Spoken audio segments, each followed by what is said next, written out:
ఇప్పుడు హ్యాండ్కి పైపింగ్ వేస్తున్నాను చూడండి. ఇలా వేసుకోండి ఎవరైనా.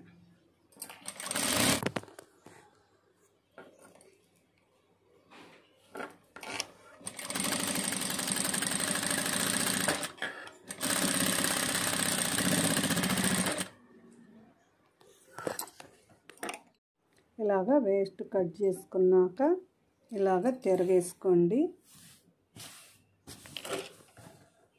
చూడండి, దగ్గరికి చూడండి, అది ఎంత నీట్గా వచ్చిందో చూసారా. ఇలాగ ఖర్చు లోపలికి వెళ్ళిపోయిద్ది. నేను చూపించిన విధంగా మీరు కనుక వేసారంటే చూడండి, ఇది ఇలా తిరగేసుకోవాలి.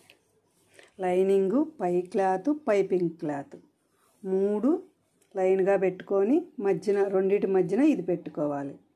చూడండి ఎలా వచ్చిందో, బాగా నీట్గా వచ్చింది.